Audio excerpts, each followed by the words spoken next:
À notre grande surprise, on voit la pétition être annulée. Pourquoi? Parce que l'un des signataires est allé renier sa signature. L'un des signataires est allé renier sa signature. Alors, ça créait ce qu'on appelle en droit usage de faux, hein, faux et usage de faux. Et justement, on a voté et après, c'est reparti. Bon, bref, aujourd'hui, l'opposition doit comprendre que elle doit s'organiser suffisamment. De quelle manière? L'opposition, quand je parle de l'opposition, je parle de G7, je parle de l'UDPS, je parle de tous ces partis politiques. La majorité, peu importe les événements qui sont arrivés, tout le départ des gens.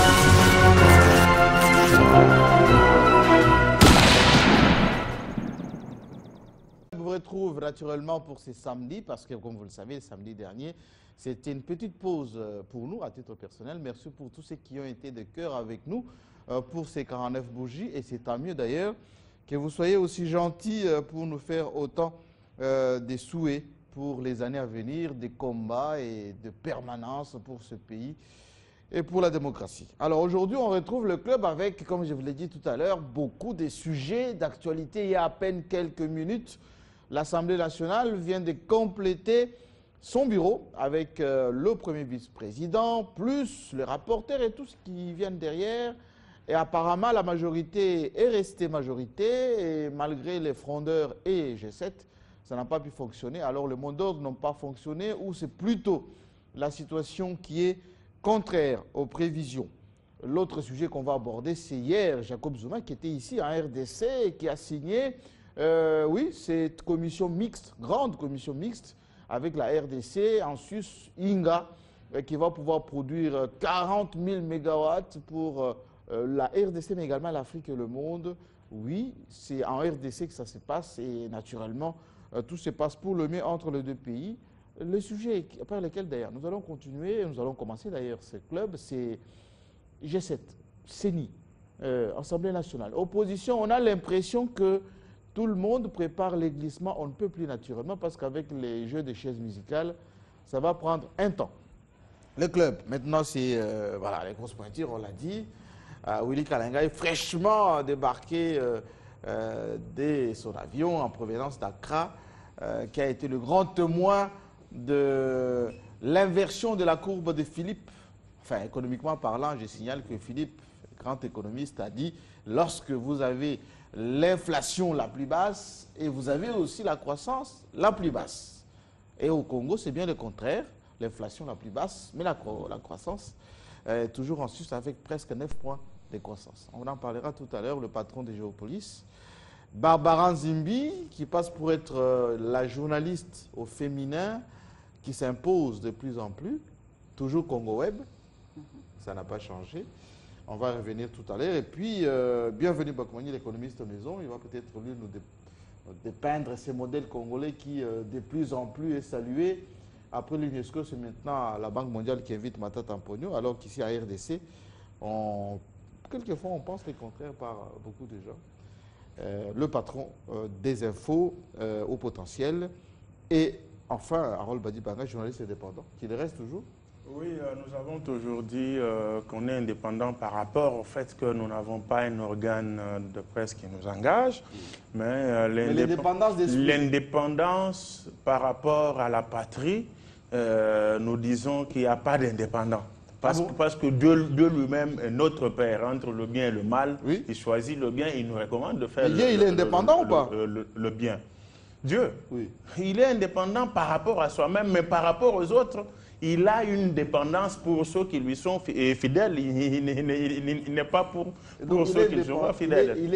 Il est dépendant du bien. Voilà. Ça, c'est clair. Donc, cette indépendance, c'est une notion qu'il faille réexpliquer aux gens quand on parle de l'église au milieu du village. Oui. Ça n'existe pas. Ah bon? L'église doit être du côté de la vérité. Quand la vérité se déplace du milieu vers le coin, à Kabea Kamwanga. L'église va. Quand la vérité que Kabea Kamwanga remonte à Bokongwi là, l'église suit. Alors, c'est bien la théorie. Je signale par ailleurs nos amis de l'Inde qui nous ont envoyé beaucoup de messages. Nous avons stabilisé la connexion et vous avez sur YouTube également en streaming internet l'intégralité du Club 50 que vous pouvez avoir chez vous. Willy Kalengay, alors vous revenez d'Accra. On vous connaît une pertinence lorsque vous mesurez les enjeux et même vos points de vue souvent sont discutés dans les grands salons, pas seulement ici à Kinshasa mais à travers le pays et le monde. Qu'est-ce que vous avez pu constater à cette invitation spéciale de Matata Mponyo? Bon, il faut dire que c'est la République qui a été invitée et le Premier ministre en a été le premier témoin. Jean-Marie, il y a trois choses et je pense que ce n'est que justice que je puisse les dire ici. Le modèle congolais, donc le modèle de croissance, nous sommes un pays qui a, à partir de 2000, les Nations Unies décident d'organiser pour l'ensemble des pays les OMD, oui. C'est-à-dire dans les 15 années... Les objectifs du millénaire. Du millénaire pour le développement. Dans les 15 années, c'est-à-dire de 2000 à 2015, il fallait réduire la pauvreté d'au moins la moitié, 50%. Et nous tous, nous sommes inscrits dans cette logique et le pays, le nôtre, quand il s'inscrit dans cette dynamique, le pays est complètement dans les chaos. Rappelez-vous, nous sommes balkanisés. Pratiquement, il y a trois sous-groupes qui se battent ici. Le pays, donc, le pays est dans une décroissance. Robérois et puis voilà, la partie le pays est dans une décroissance, oui. Alors qu'il faut combattre la pauvreté, mais comment on va le faire sans la paix? C'est donc à partir de 2006 à peu près, les premières élections, que les véritables réformes vont commencer. Donc aujourd'hui en 2015, c'est autour de la moitié du temps prévu que les résultats ont été obtenus. Et c'est cela qui a été souligné d'abord par la Banque mondiale en signifiant que c'est quand même exceptionnel et c'est pour ça que c'est un cas d'école. Ils ne peuvent pas comprendre. Un pays en guerre, en crise, qui est parvenu non seulement à réunifier un sous-continent, mais à engranger une croissance qui, de plus en plus, fait de la RDC la troisième économie la plus dynamique du monde. Ça a été dit, c'est pas par moi, mais par la Banque mondiale. Donc la Banque mondiale a constaté que malgré, et c'est ce que vous avez dit tout à l'heure, que les économistes estiment... La courbe de Philippe. Les économistes estiment par la courbe de Philippe que oui. Si vous maintenez un taux d'inflation très bas, il est difficile que vous puissiez obtenir une croissance haute.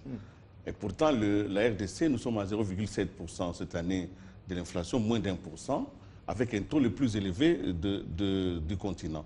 C'est ce modèle-là qu'il fallait que le Premier ministre explique, non seulement à la Banque mondiale, mais aux universitaires. Parce que c'était à l'université, justement. Aux universitaires. Donc, oui. À part la grande cérémonie qui a eu lieu, une cérémonie extrêmement belle en couleur, parce que les pays étaient vraiment honorés, le président ghanéen était là, le président du groupe de la Banque mondiale était là, le président de la BAD était là, et le Premier ministre de la République du Congo était aussi présent. Et c'est lui qui a exposé autour de cette exception congolaise. Oui, il a exposé non seulement pour le Congo, il a exposé pour l'Afrique. Ah oui. Il a expliqué pour l'Afrique, il a donné un certain nombre de choses, je vais vous résumer pour ne pas me poser la parole. Il a dit, évidemment, aujourd'hui, le développement de l'Afrique a donné une formule en disant, le développement de l'Afrique est égal à un leadership fort plus la bonne gouvernance. Leadership fort plus la bonne gouvernance, c'est ça le développement de l'Afrique. C'est ça le développement de l'Afrique, on ne peut pas faire autrement.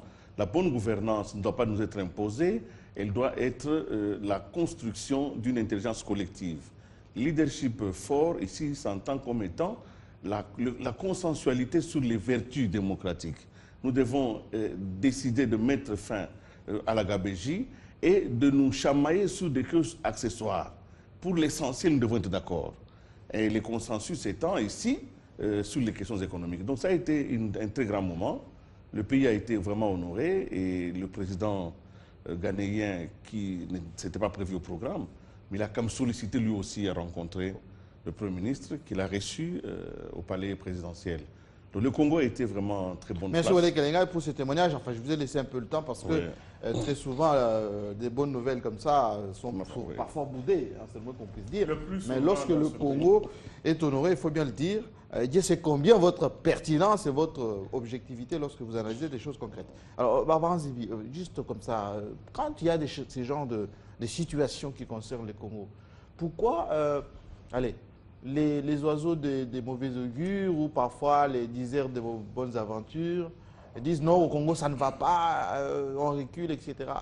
Le Congo a payé combien à tous ces gens, Banque mondiale, Fonds monétaire, Banque africaine de développement? Non, Fonds monétaire, non. Hein. On a vu la lettre du Fonds monétaire. Oui. D'ailleurs, une institution. Aujourd'hui, j'ai l'impression comme si les institutions de Bretton Woods se séparent hein, sur base des points de vue. Il y a une divergence de points de vue parce que la Banque mondiale reconnaît quand même les avancées économiques. Et pourquoi les Congolais ici au pays? Mais le FMI, on connaît quand même une sorte de contradiction. Le FMI hier félicite le gouvernement congolais, justement, sur le plan économique, et aujourd'hui, change de point de vue. Je pense que cela influence même nos politiques internes, c'est-à-dire, c'est que Daniel Safou a toujours appelé la dynamique interne, pour parler des choses qu'il ne maîtrise pas. Ah oui? Vraiment, j'apprécie beaucoup la compétence de Willy Kalenga. Je suis émerveillée lorsqu'il était en train de parler. Vous savez, on doit parler des choses qu'on maîtrise. Hein. Lorsqu'on n'a pas une maîtrise quelconque, malheureusement, ici, aujourd'hui, au pays, on connaît des experts en toute matière, hein, même en matière économique, des choses que les gens ne maîtrisent pas. Ils avancent quand même des points de vue, malheureusement. Mais quand même, le Premier ministre, jusque-là, ne fait que nous épater. Nous en sommes fiers. Il est allé plaider la cause, Willy Kalenga vient de le dire. Il n'a pas seulement parlé de la République démocratique du Congo, dont il est issu, mais de l'Afrique tout entière. Il parle du dynamisme, il parle de la bonne gouvernance. Oui, ça doit être une culture que chacun doit intérioriser désormais pour essayer de connaître le développement, parce que la bonne gouvernance, vous le savez, c'est pas seulement être Premier ministre, hein, c'est dans chaque domaine, lorsque nous marquons nos domaines, nos différents domaines, est-ce que, en tant que journaliste, nous avons quand même un apport au pays? Est-ce que nous faisons des choses par objectivité? Nous analysons, c'est ça aussi, justement, bonne gouvernance, le pays, on a besoin. Tout à l'heure, mais bienvenue Bakoumane, vous êtes économiste. Lorsqu'à l'époque, on citait les modèles ghanéens, à l'époque des jurés Rolex, même juste un peu après, que c'était le bon élève de la Banque mondiale, du Fonds monétaire, que c'était le pays le plus dynamique, etc. Les autres pays, et y compris les Ghanéens eux-mêmes, ils félicitaient. Pourquoi la RDC, lorsqu'il y a des avancées, on dit nul n'est prophète chez soi? Pourquoi les Congolais eux-mêmes n'arrivent pas à saluer les avancées dans leur propre pays? Non, Jean-Marie, je pense que... Ou certains leaderships, on va dire. Non, on doit être rigoureux envers nous-mêmes. Oui. Nous devons être rigoureux pour qu'on obtienne justement ces résultats. Ce n'est pas le fait d'une génération spontanée. Oui. À ce parti de 2001, avec l'avènement de Joseph Kabila, il faut reconnaître que tout est parti de là. Mais quand on est rigoureux avec soi-même, ce que Willy a présenté, c'est la stricte vérité. Mais il faut relativiser les choses lorsqu'on dissèque hein, ce qui est présenté. Je prends l'exemple de notre pays. Nous avons doublé notre produit intérieur brut, notre richesse. En 10 années, on a doublé notre richesse. Ce qui veut dire que le papa, donc le pays, si on considère le pays comme un papa qui touchait $100, après 10 ans, il commence à toucher $200. La conséquence, c'est que la vie de la famille doit changer conséquemment. Vrai aussi. Dans les mêmes proportions. Malheureusement pour nous, c'est ça aussi le modèle congolais. Nous doublons nos richesses, mais la pauvreté, elle n'a pas été réduite du tout. On est à 3% de réduction de pauvreté. C'est extrêmement... Donc il faut une réadaptation de ce modèle. On a besoin de cette réadaptation. Il faut une contrepartie de la croissance. Ce qu'il faut... On appelle la croissance inclusive. Jean-Marie, ce qu'il faut soutenir et ce qu'il faut encourager aujourd'hui, c'est de demander au gouvernement, à ceux qui gèrent la République, de continuer à créer des richesses. Dans cet élan. Oui, continuer à créer des richesses pour qu'on puisse les partager par la suite pour réduire la pauvreté. Il ne faut pas bloquer l'élan des créations de richesses. Ça, il faut encourager. Mais lorsqu'on constate que cette richesse n'est pas redistribuée comme il se devait, et là, les objectifs du millénaire, on est loin de les avoir atteints, on les a pas du tout atteints, hormis peut-être... Ce n'est pas seulement le cas de la AEDC. Oui, c'est tout le monde. Mondial. Oui, absolument. Ça, on a même changé de... Mais ce n'est pas une excuse pour nous. Hein. Il y a moyen de faire mieux, de constater que cette richesse que nous sommes en train de créer, ben, ça bénéficie à qui? Ça bénéficie à une infime minorité, et notamment... Les 80-20. Une infime minorité, et notamment les miniers qui ont investi, qui tout de suite rapatrient les capitaux. Il faut une diversification d'économie. Il faut revisiter le code minier afin de permettre à ce que la République puisse... Mais vous avez vu la résistance, Willy Kalega, il maîtrise bien. Non, Jean-Marie, la résistance dans un pays qui se dit... Même, Kibali a donné une conférence de presse. Un pays qui se dit souverain, la résistance, ce n'est pas... Lorsqu'on doit les intérêts du pays, on ne doit pas tergiverser, on doit prendre les mesures. Barbara Nzimbi, on revient à l'actualité, à peine. Oui, vous allez intervenir, monsieur. Je sais à quel moment vous allez intervenir, parce que vous allez vous embarquer dans une autocongratulation, vous comprenez bien. On vient de vivre l'actualité à l'Assemblée nationale. Le bureau vient d'être complété. Je lisais les commentaires tout à l'heure sur les groupes de discussion sur les nets, etc. Les gens ont dit, mais on attendait que le mot d'ordre soit donné par les G7 qui ont basculé, notamment le MSR. Bon, Capitaine a été exclu, par exemple, ils sont partis, donc les mots d'ordre pouvaient être un peu plus difficiles. Pourquoi la majorité a gardé la majorité à l'Assemblée?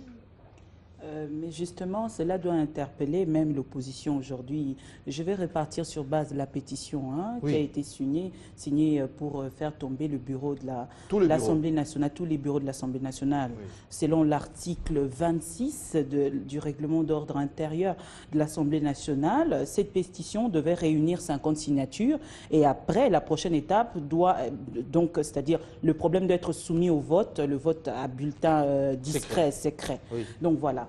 Alors, à notre grande surprise, on voit la pétition être annulée. Pourquoi? Parce que l'un des signataires est allé renier sa signature. L'un des signataires est allé renier sa signature. Alors, ça créait ce qu'on appelle en droit usage de faux. Faux et usage de faux. Et justement, on a voté et après, c'est reparti. Bon, bref, aujourd'hui, l'opposition doit comprendre que elle doit s'organiser suffisamment. De quelle manière? L'opposition, quand je parle de l'opposition, je parle de G7, je parle de l'UDPS, je parle de tous ces partis politiques. La majorité, peu importe les événements qui sont arrivés, tout le départ des gens, la majorité quand même garde cette force dans les actions parce que seuls les discours ne suffisent pas. Les discours, la majorité, il y a eu des fissures au sein de la majorité est divisée, etc. Mais sur le terrain, lorsqu'il s'agit de mener des actions, on voit. Et c'est quelque chose de très grave. Et par rapport à l'élection de M. Luongi, je pense, le premier vice, le premier vice-président et tout, je pense que la procédure a été respectée. Oui, il est de la majorité. Mais la majorité aussi doit comprendre l'autorité morale. Est-ce qu'aujourd'hui, il maintient sa majorité sur base de confiance où il y a la corruption qui passe? Est-ce que les enveloppes ont fonctionné? Parce que selon les sources sûres, il y a eu des enveloppes de 4 000 $ qui ont circulé. Justement, est-ce que cette majorité-là est maintenue sur base justement des convictions, de loyauté, vérité et fidélité? C'est ce que le président de la République a dit à Kingakati. Ou c'est sur base jusqu'où? Parce qu'on a connu des mots d'ordre qui ont été donnés lors de l'élection chez M. Mbadou au Bas-Congo, justement. Et les mots d'ordre étaient donnés pour essayer de réélire M. Deon Koussou. Mais c'était un coup d'épée dans l'eau. Y compris en province orientale. Et c'était au Sénat, la même chose au Sénat, c'était arrivé où monsieur Cheo Kitundu devait passer. On a vu. Et aujourd'hui. Mais à l'époque de Keng, on avait parlé des enveloppes aussi.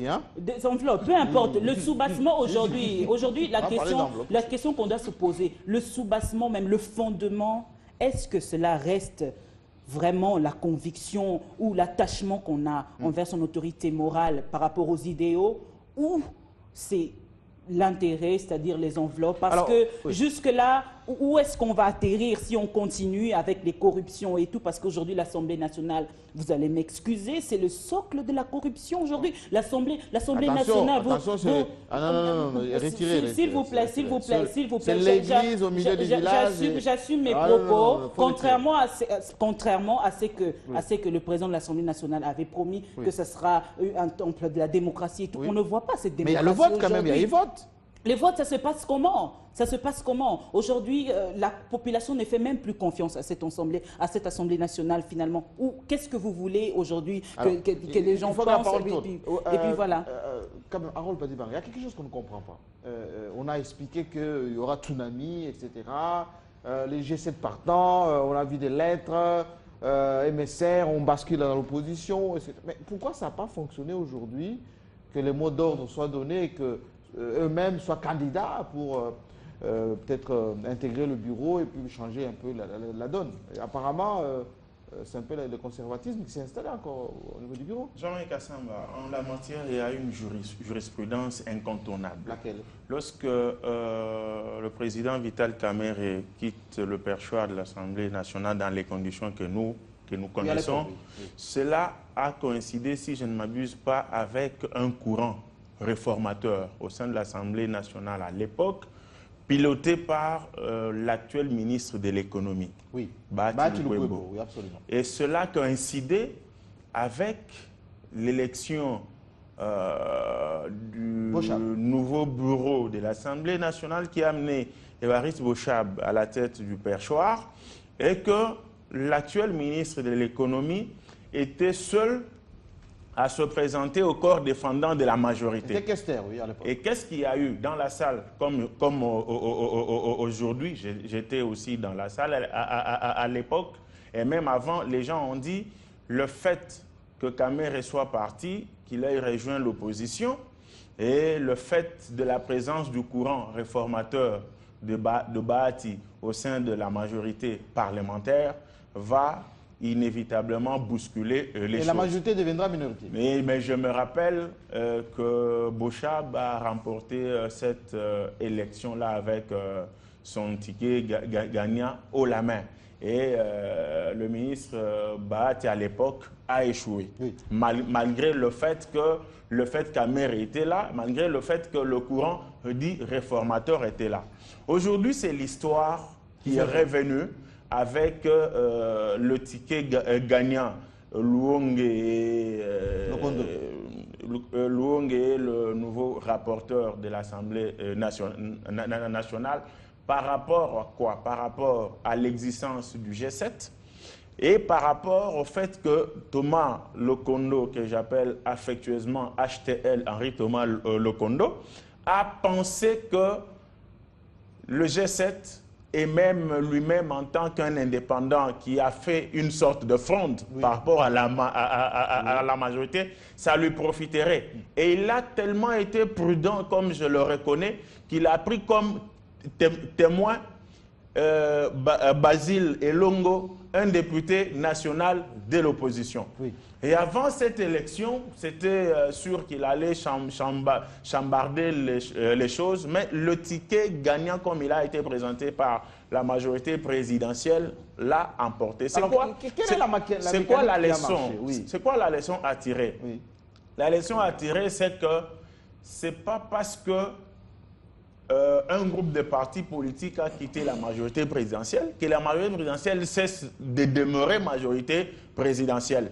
Preuve, lorsqu'on parle du fait qu'à telle époque, ça n'a pas marché avec Mbadou, ça n'a pas marché avec Kengo. Mais si on aligne le nombre de victoires et le nombre d'échecs, on balance, on comprendra que dans une démarche politique, il peut toujours y avoir de ratés, mais il y a eu moins de ratés que de victoires. Donc la dynamique reste. La dynamique reste encore là. Aujourd'hui, c'était la preuve que la majorité présidentielle est encore fidèle à son autorité morale. Et quand on parle de la corruption, on doit bémoliser aussi.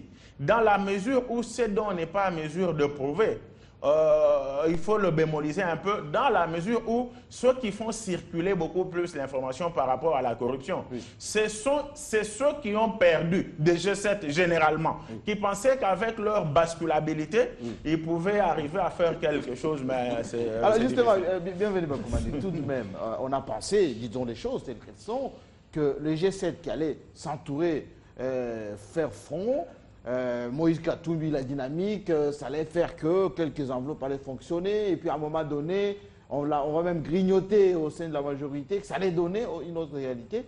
Tout ceci apparemment n'a pas fonctionné.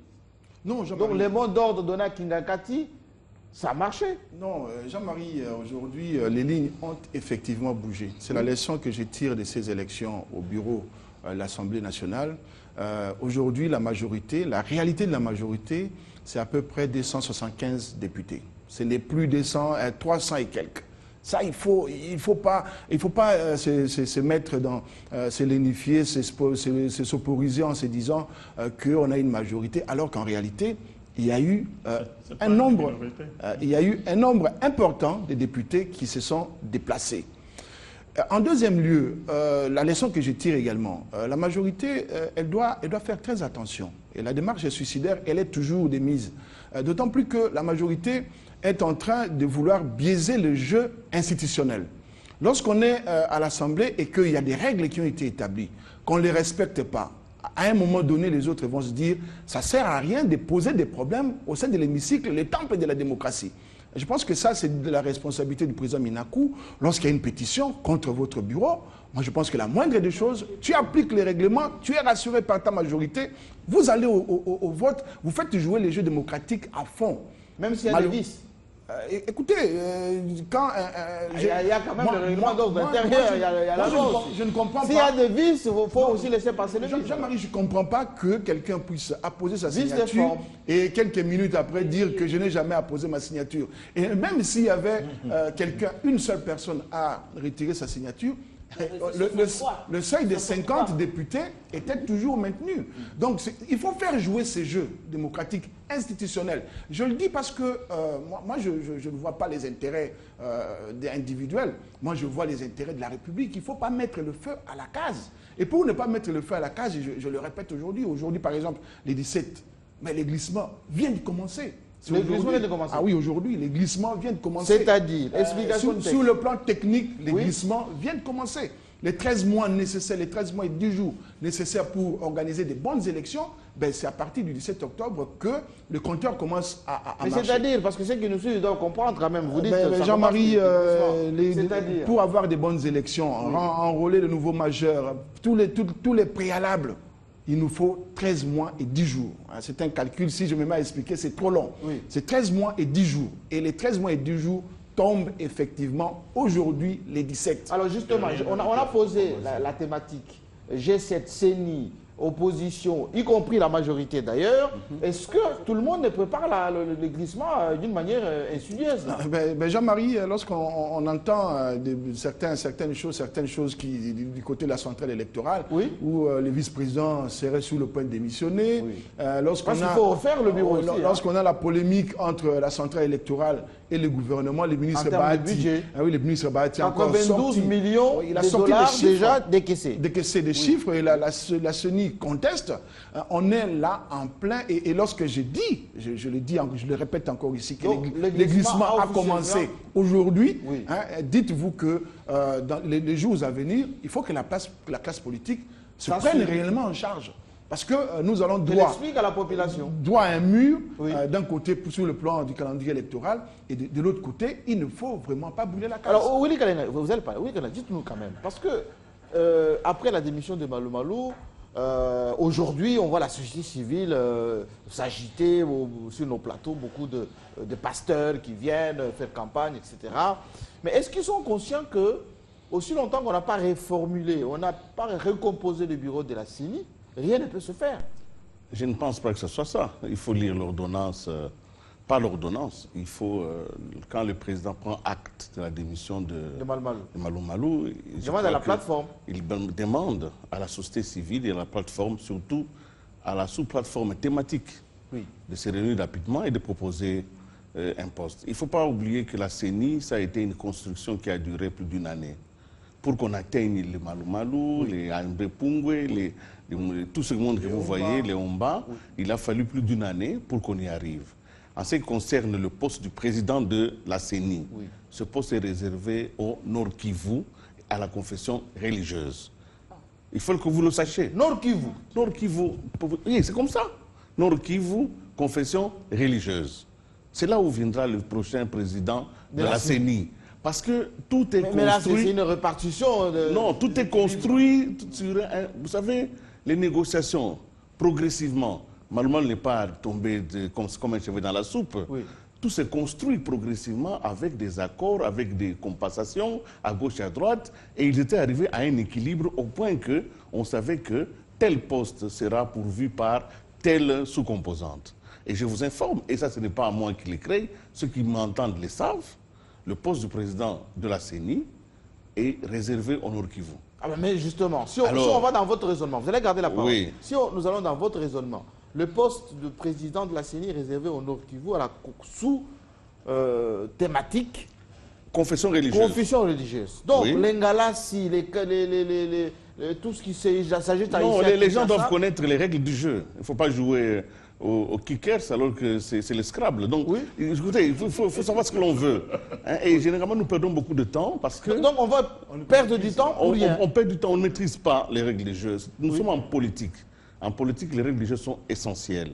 Si vous ne les maîtrisez pas, vous perdez, vous payez cash. Oui. Vous payez cash. Et je reviens rapidement, très rapidement, parce que quand on parlait du G7 ici tout à l'heure, oui.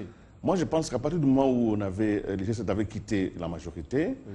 Et que le président Kabila avait réuni l'ensemble de sa majorité à Kingakati, oui. Et qu'ils se sont retrouvés plus tard, je crois, à Vénus pour compter les fidèles. Oui, oui. Avec Minako. D'une certaine manière, on savait que la majorité gardait encore une certaine avance sur l'ensemble de l'hémicycle. Oui. Je ne pense pas que les G7, on ne peut pas les minimiser à ce point. L'enjeu pour le G7, ce n'est pas l'Assemblée nationale. C'est où? L'enjeu pour le G7, c'est la prochaine majorité. Ils sont en train de construire des passerelles pour avoir ce qu'on appelle la majorité sociologique. C'est-à-dire, bien, nous sommes à l'Assemblée nationale, nous sommes minorisés, mais nous allons essayer de construire une image de manière à ce que, aux prochaines élections, nous revenions avec un certain nombre de voix. Parce que la majorité actuelle au pouvoir va devenir de plus en plus impopulaire dans l'opinion si tout ce qui s'est dit ici se vérifie. Donc je ne pense pas que les G7, ils s'entraînent. Ce qui s'est passé aujourd'hui, c'est un entraînement pour eux. Oui. Ils savent qu'ils ne peuvent pas renverser. Dans l'état actuel de choses, avec les nombres de députés, c'est 80. Plus ceux qui étaient à l'opposition avant, ils ne pourront pas atteindre 250. Donc, et ils le savent. Encore que dans leur propre parti, il y a encore quelques dissensions. Oui, mais quand vous regardez Kamita exclu, Ndound exclu... bon, je crois que ça, il y a des gens qui... Enfin, je ne veux pas entrer dans les casseroles. Oui. Les partis restent des faits privés. Mais je reviens rapidement pour terminer. Oui. En ce qui concerne la CENI. Je ne pense pas non plus, parce que c'est ça la difficulté qu'il y a. Parce que la CENI était un consensus entre l'opposition et la majorité. Oui, mais l'ancienne opposition et l'ancienne majorité... C'est ce que je vous dis. Oui. Bon, maintenant, où sont les passerelles de collaboration entre l'opposition telle qu'elle est aujourd'hui et la majorité? Oui, oui. Et la majorité. Oui. Quand est-ce qu'ils vont se voir pour discuter de qui il faut envoyer à la CENI? Oui. Il n'y a plus de passerelles. De quel côté ils vont se voir? Parce qu'il y a l'IDPS, il y a l'INC, il y a le MLC, il y a les G7 aujourd'hui, il y a le MSR et il y a le PDC. Tous ces partis vont se retrouver sous quelle autorité, avec quelle force de modération pour dire, écoutez, le poste qui nous revient maintenant, il faudra discuter avec la majorité. Or, ceci est demandé par le dialogue. Or, eux, ils ne veulent pas le dialogue. Oui. Parce que pour que vous donniez votre candidat, il faut que la majorité l'accepte. En disant, bon, d'accord, ça va, nous acceptons. Vous êtes maintenant un peu plus de 2 quarts plutôt qu'un quart. Oui. Alors, vous prenez le rapporteur et le rapporteur adjoint. Mais alors, je vais dans votre raisonnement. Il faut que vous terminez tout de même, parce que ceux que nous suivent, ils suivent ça très attentivement. Oui. Maintenant que Malu-Malu a démissionné, maintenant que le G7 a basculé, maintenant que ce qui était envoyé dans l'ancienne CENI ne représente plus la nouvelle configuration, qu'est-ce qui va advenir? Est-ce qu'il faut d'abord le dialogue pour une nouvelle CENI? Ou bien il faut quand même un nouveau président transitoire? Sur le plan juridique, oui, il sera difficile et à la majorité et au gouvernement de donner une nouvelle CENI. Sur base de quoi ils vont la donner? Donc c'est le comment ils vont faire?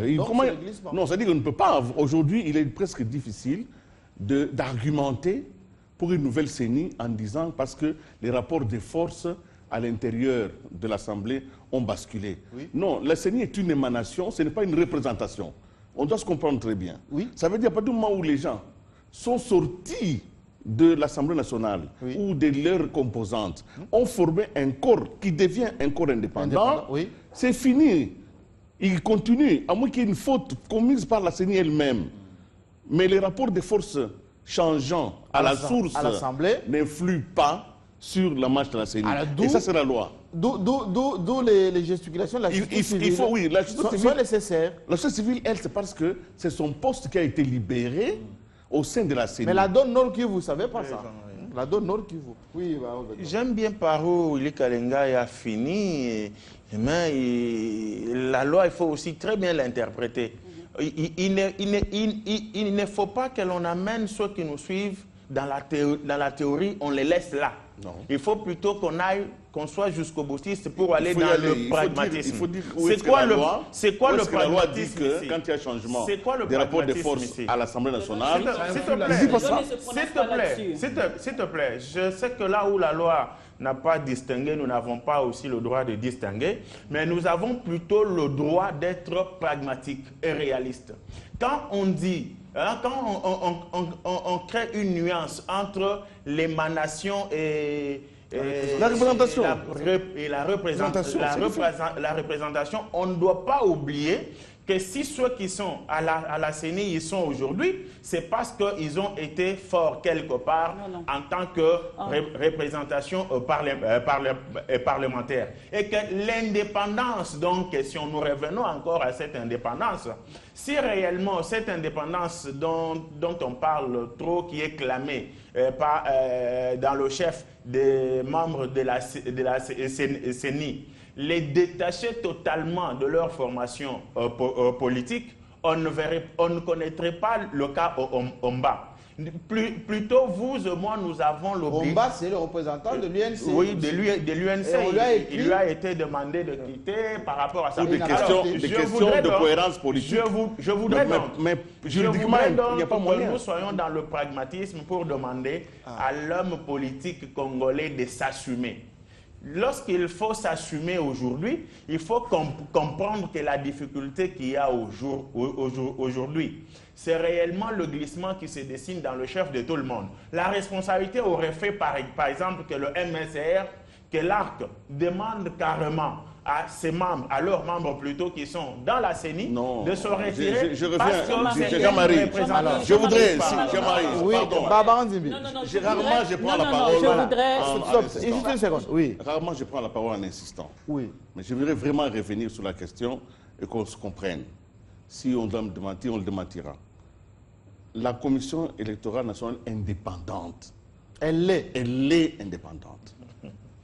Elle est formée, et parce qu'elle ne peut pas être une génération spontanée, la loi a mis en place un mécanisme pour sa construction.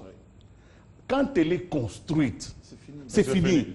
Et c'est fini. Et c'est ça que les gens, nous devons le comprendre. Il est vrai que les hommes ont des idées, il est vrai que les hommes ont une idéologie, il est vrai qu'ils ne sont pas totalement coupés de leur base. Mais il n'y a pas un lien organique entre la CENI et les anciens partis. Le cordon a été coupé. Alors, comment expliquer que l'Assemblée nationale avait remis en cause la CENI de Ngoï Mulunda? Non, parce qu'en réalité, la CENI en tant que structure, corps, elle dépend de l'Assemblée nationale, pas des partis politiques. Qu'on se comprenne. Mais si au sein de l'Assemblée nationale, il y a des forces politiques. Il y a un problème. Barbara Zimbi d'abord. Vous avez beaucoup parlé aujourd'hui, s'il vous plaît. Moi, je voudrais juste compléter, parce que vous avez dit les gens nous suivent, on doit être clair. Vous savez, il y a une façon de réfléchir en tant qu'intellectuel tout cru. Et il y a une façon de réfléchir sur base de principes. C'est-à-dire qu'aujourd'hui, on doit comprendre ce que Willy Kalengai vient de dire. La CENI, qui est une structure indépendante, lorsque les partis politiques envoient, selon l'article 10, 12 et 15 de la loi électorale, 6 membres de la majorité présidentielle, des personnalités indépendantes, 6 membres de l'opposition aussi, c'est fini. Peu importe, même si aujourd'hui le MSR quitte, c'est fini, ces personnes-là restent dans la CENI. Là, c'est la loi qui le dit, la loi est claire là-dessus, c'est fini. Aujourd'hui, nous parlons de l'élection du président de la CENI. Willy Kalengai m'apprend qu'il doit être issu du Nord Kivu. Bon, moi, je suis surprise. Moi, je suis surprise. Moi, je sais que... Confession religieuse. Moi, je sais qu'on parle de la société civile et le sous-dividende, c'est les confessions religieuses. On parle des compétences. La personne doit être compétente, doit être intègre. Est-ce que ça doit nécessairement être un religieux? Donc, c'est la question qu'on doit se poser aujourd'hui. Parce qu'on voit aujourd'hui les pasteurs, apparemment, ce poste-là du président de la CENI donne une autre image aujourd'hui. Parce que hier, on a connu... Depuis 2002, je vais finir. Depuis 2002, à l'issue du dialogue intercongolais, on a dit effectivement que pour pouvoir garantir à l'ensemble de la compétition électorale une certaine sérénité, il faut quand même des hommes, des dieux, à la CENI. C'est ce qu'on appelle l'accord global et inclusif. C'était une proposition, mais la loi ne le précise pas. Non, c'est ça qui fait que l'esprit de la loi. Mais nous, on ne parle pas de l'esprit de la loi, on parle de fait. Non, maintenant, quand ils ont des principes organiques, on parle d'une personne compétente, d'une personne intègre. Oui, cette logique-là, depuis qu'on connaît les élections, on a connu l'abbé Malou Malou en 2006, en 2011, M. Ngoï Mulunda et Malou Malou revient, ça doit cesser. Parce qu'une personne... Non, c'est-à-dire, moi je reste dans les faits, dans les principes organiques. La loi qui dit une personne compétente et intègre, ce n'est pas seulement un pasteur ou un religieux doit être une personne. Mais s'il y a des arrangements, ça reste. Voilà, je reviens à ce que vous... au sujet, c'est-à-dire la majorité, je prends la CENI. La CENI, aujourd'hui, moi je rejoins le Premier ministre lorsqu'il est allé à la Cour constitutionnelle, vous le savez. Aujourd'hui, le problème du glissement, c'est la CENI, Jean-Marie. Comment ça? La CENI, le gouvernement a débloqué, je vais donner un exemple. Le gouvernement a débloqué de l'argent pour la fiabilisation, pour la fiabilisation du fichier et pour la cartographie. Cet argent est où? La CENI n'a jamais fait ça. Aujourd'hui, il y a un problème. Quand on parle du glissement, le peuple congolais doit connaître ça. Qu'aujourd'hui, c'est la CENI. On a vu à l'époque de Ngoï Mulunda, peu importe l'atterrissage de ces élections, on a vu quand même les bureaux appuient quand même gagner les paris, Jean-Marie. Aujourd'hui, on doit dire les choses telles que sont. Et l'opposition, elle est représentée ou à la CENI? L'opposition aussi est représentée, a une part de responsabilité. Aujourd'hui, le gouvernement congolais est mis à part. Si je peux conclure ainsi, mis à part. Jean-Marie, vous avez posé une question intéressante. Pourquoi est-ce que l'Assemblée nationale s'était saisie du bureau? On a remis en cause le bureau Mulunda, une question intéressante. Alors que Willy dit le cordon était coupé. Non, Jean-Marie, les élections avec les partis politiques, Willy Kalengai dit avec les partis politiques. S'il vous plaît, l'Assemblée nationale vote une loi. La loi, c'est-à-dire la conséquence, par exemple, du calendrier électoral. La loi, le calendrier électoral est la conséquence de la loi électorale votée par l'Assemblée nationale. Mais l'Assemblée nationale est composée des partis politiques. Le cordon, lui, la nuit, tout comme le jour, même de manière souterraine, est maintenu. Alors on laisse... Jean-Marie, vous allez finir. Il ne faudrait pas tout mélanger, s'il vous plaît. Il y a beaucoup de gens qui nous suivent aujourd'hui. Il y a une différence entre les composantes des partis politiques et l'Assemblée nationale. L'Assemblée nationale, c'est dans ses prérogatives. Mais il faut c'est dans ses prérogatives. Pour voir qui sont les véritables acteurs en tant que parlementaires. C'est une dimension qui ne faille jamais oublier. Alors, laissez finir, bienvenue. Je disais, si l'Assemblée s'était saisie du cas élection de 2011, c'est parce que tout le monde avait chahuté ces élections. Ces élections étaient mal organisées. Ces élections ont Mais là, on est en train de préparer aussi les élections mal organisées. Non, on n'est pas en train de préparer. Là, je ne suis pas d'accord avec Barbara. Quand elle dit que la faute, c'est la CENI, non. La faute, c'est le gouvernement. C'est le gouvernement de la République. Mais les 92 millions, qu'est-ce qu'on a fait avec? Jean-Marie, la CENI a présenté un budget de 1 milliard. Et lorsqu'on donne 92 mais il y a déjà un début. L'année électorale, c'est demain. Est-ce que le budget de demain, on va prévoir 900 millions pour les élections? S'il vous plaît, les budgets décaissés par rapport à la fiabilisation du fichier électoral, par rapport à la cartographie. La cartographie existe. De la Renseignez-vous. Non, la cartographie existe. La CENI elle-même reconnaît les problèmes qu'il y a dans le fichier électoral. Moi, j'ai mené des investigations. J'ai mené des investigations. La CENI a publié un rapport. Vous avez besoin de réponses? Oui, allez-y. Moi, j'ai mené des investigations. Moi, j'ai vu dans Moi aussi, j'ai mené des investigations. Qu'est-ce que ça donne? J'ai vu dans des villages où ils ont identifié les ruelles des villages, les rivières, les sources. Tout cela est dans une cartographie. Mais quand on dit le salaire moyen du bureau, c'est 30 000 $. Ah là, c'est scandaleux. Mais il faut que la CENI... Le bureau de la CENI, c'est 30 000 $ le salaire. 38 000 $. Non, on ne va quand même pas faire aujourd'hui le procès de la CENI. La CENI, le gouvernement a reconnu qu'il n'avait pas de l'argent pour le montant proposé. Quelle élection? Non, les budgets... Mais les 1 milliard, c'est communauté internationale y compris. Y compris. Ça veut dire que... La communauté internationale, elle est où? Les décaissements, vous connaissez la couleur. On a commencé par là. On a commencé l'émission par là. Les décaissements, la CENI n'a pas eu assez de moyens. Et pas seulement assez de moyens, mais il y a des lois qui ont été votées aussi en retard. Il ne faut pas non plus jeter l'enfant avec l'eau de son bain. La CENI reste encore une fois une structure technique qui n'a pas d'option politique à imposer à la nation. Laissez-moi terminer. Non, qui n'a pas d'option politique à imposer à la nation. Si la classe politique n'est pas d'accord pour aller aux élections, la CENI ne le prendra pas par la gorge. Malgré les moyens qu'on a déjà décaissés. Non, ça veut dire qu'en réalité, la CENI ne peut fonctionner que dans un cadre consensuel où les jeux, c'est un match qui va se jouer, il faut que l'arbitre est sur le terrain, mais si les joueurs ne viennent pas, le match va commencer comment? Les joueurs ne viennent pas, il va commencer comment? Merci beaucoup, 30 secondes. Je dis qu'il ne faut pas qu'on se mette en tête que le décaissement du budget global pour les élections devrait se faire in globo. C'est au fur et à mesure. Oui, c'est au fur et à mesure. À ce niveau-là, il faut comprendre que la part de chacun, c'est un match dans lequel chacun doit jouer sa partition. Mais le gouvernement avait déjà commencé un pardon. Nous ne pouvons pas lui en vouloir aujourd'hui du fait qu'au